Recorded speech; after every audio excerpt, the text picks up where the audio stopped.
नमस्कार मित्रों, आज चिंतन में दीर्घायु और स्वस्थ जीवन के रहस्य।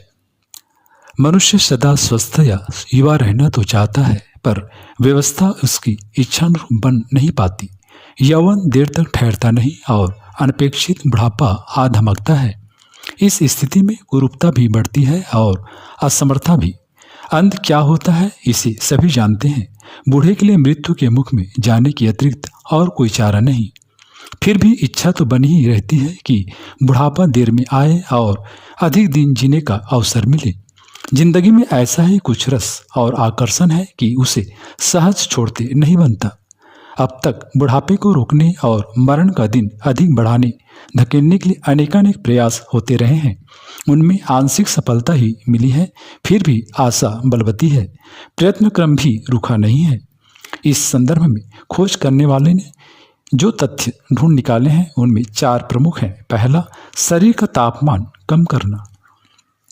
दूसरा, ठंडे वातावरण में रहना। तीसरा, प्रजनन में अति न बरतना। चौथा, मस्तिष्क की उद्यमता से बचना।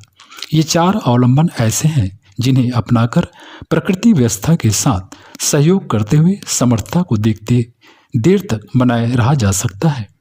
इन चारों प्रयोगों को भारत के ऋषिकल्प व्यक्ति अपनी जीवनचर्या में सतर्कतापूर्वक समाविष्ट करते रहे हैं। फलतः उन्हें सामान्य जनों की तुलना में कहीं अधिक लंबा जीवन जीने का अवसर मिला है। हिमालय के शीतल क्षेत्रों को उन्होंने अपना कार्य क्षेत्र चुना, स्वल्पाहार उपवास अपनाया, पेट भर भार लादने और तापमान बढ़ने जैसा प्रसंग न आने दिया, ब्रह्मचर्य को साधना का आवश्यक अंग माना और स्थित प्रज्ञ जैसा निष्प्रिय स्वभाव बनाकर संतुष्ट रहने एवं हंसते हंसाते समय गुजारते रहने का अभ्यास किया।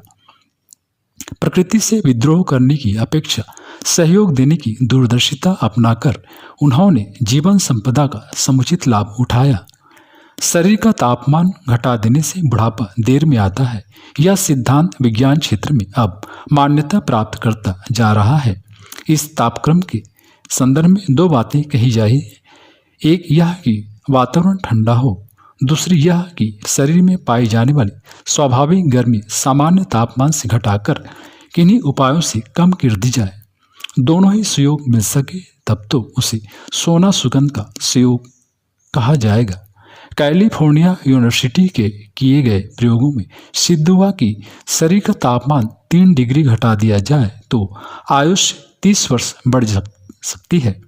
यदि स्वल्पाहार का स्वभाव डाला जाए तो पाचन भी ठीक हो और अनावश्यक भार वहन में जो जीवनी शक्ति का अपव्यय होता है वह भी रुके।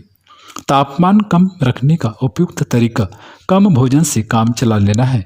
कम भोजन करने पर ठीक प्रकार से पचा हुआ आहार कहीं अधिक शक्ति प्रदान कर देता है, जबकि बहुत खाने वाला पचाने में असमर्थ रहता है।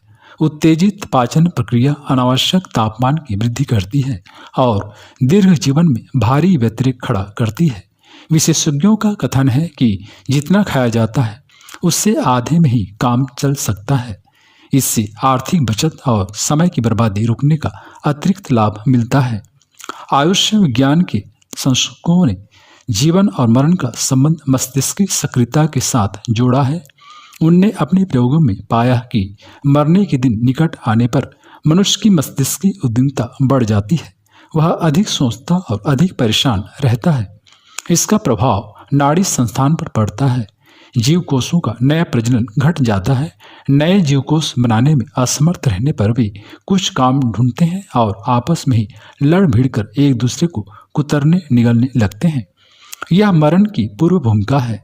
चिंतित मना स्थिति में जीवन काल जल्दी समाप्त होता है, जबकि प्रसन्न और अलमस्त रहने वाले अभावों के बीच रहकर भी लंबी जिंदगी जी लेते हैं। शक्ति भंडार के जल्दी चूकने में मस्तिष्क की सक्रियता का अधिक होना भी बुरा है। इसी कारण तथाकथित बुद्धिजीवी सामान्य जनों की अपेक्षा जल्दी मरते हैं। प्राणायामों से कुछ ऐसे उपचार किए जाते हैं जिनसे श्वास क्रम के व्यतिक्रम से उत्पन्न होने वाली क्षति को रोका जा सकता है। इस आधार पर भी तापमान के नियमन में सहायता मिल सकती है।